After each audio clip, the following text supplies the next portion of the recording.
Peuple de Londres, veuillez tout d'abord m'excuser d'interrompre. Canal d'urgence! J'apprécie tout comme vous le confort rassurant de la routine quotidienne, la sécurité enveloppante d'un environnement familier et la quiétude de la répétition. Pauvre con. Il n'y a aucune différence entre vous et moi. Mais concernant la commémoration des événements importants de notre histoire, associés la plupart du temps à la mort de quelqu'un ou à un conflit meurtrier et barbare, et fêtés par quelques jours de congé, j'ai pensé que nous pourrions commémorer ce 5 novembre, une date qui malheureusement est tombée dans l'oubli, en prenant sur notre emploi du temps, en nous asseyant et en parlant, vous et moi. Il existe bien sûr certaines personnes qui refusent que nous en parlions. Je dois réfléchir, Je suppose même que des ordres ont déjà été hurlés dans des téléphones et que des hommes armés seront bientôt en route pour venir m'arrêter. Le chancelier Sutler. C'est la merde. Et pourquoi?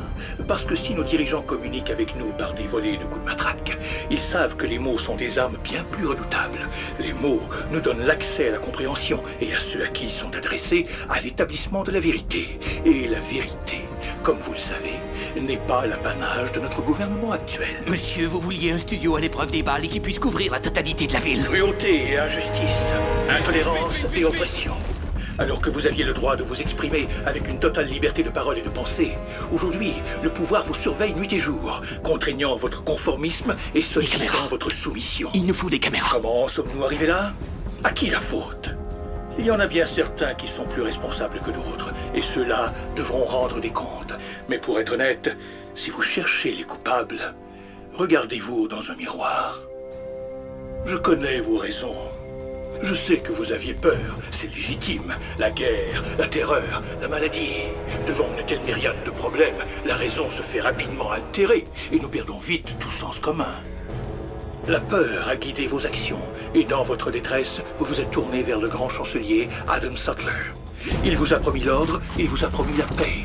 Et il n'exigeait en retour que votre silence et votre consentement docile. Inspecteur, ils ont presque fini. La nuit dernière, j'ai cherché à rompre ce silence. La nuit dernière, j'ai fait exploser le Old Bailey pour que ce pays se souvienne de ce qu'il a oublié.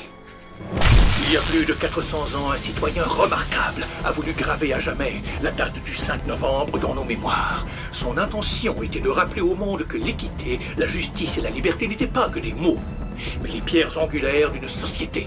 Donc, si vous ne souffrez de rien, si les crimes de ce gouvernement vous ont laissé indifférent jusqu'à ce jour, alors vous seriez en droit de refuser toute commémoration en date du 5 novembre.